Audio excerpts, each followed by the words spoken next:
There's a lot of interesting technology being built in the legal industry right now, probably more than there ever has, in the past. One of the hot topics of the day is predictive coding.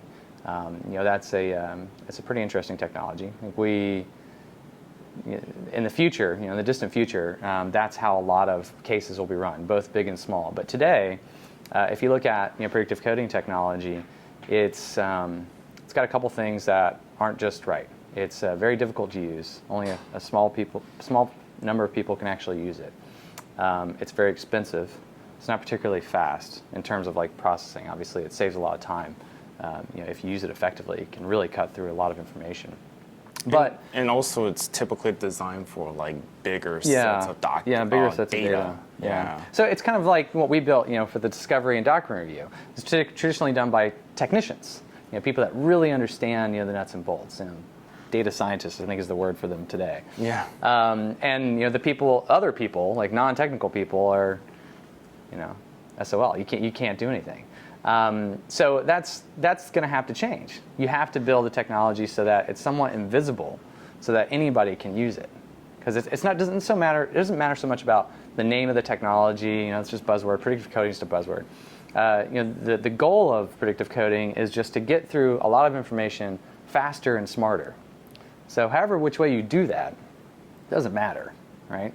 But if it's complicated to do those types of things, very few people are going to use it because of that. So we have to create.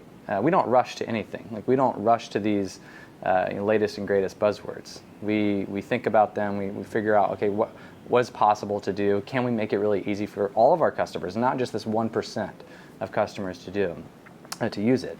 So we'll be creating a technology like that, but a little bit different, so that everybody can use it. It's very automated, very defensible, and you don't have to take a lot of training. I know people that are watching this might think that's blasphemous because of how incredibly complex the technology is. But the same was true about e-discovery and document review years ago. And now we've automated that so that anybody can do it. You don't have to be a highly skilled technician. So the future of Logikcull, where we're going with this is not just e-discovery and document review. Imagine a world, right, where instead of dealing with all this physical media, the way law firms share information back and forth, it's an incredibly inefficient process. In courts too, information is still printed out to paper. That still happens. Put into binders, and then shipped to another law firm or a court or something like that. Well, that's a lot of inefficient steps. And because of where Logikcull is, it's an internet application, and it connects all these people together. That's what we're going to do.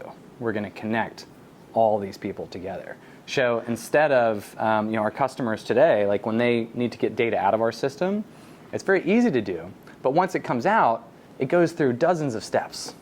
And then it goes into this other system that a law firm's using, or a court's using, or whoever is using it. And that requires even more steps. There's so much friction. We're going to cut out that entire process. So that imagine when I need to share information with you, let's say, or with someone, I can share that information in one click, and they instantly get access to that data. That's where we're going to go with Logikcull.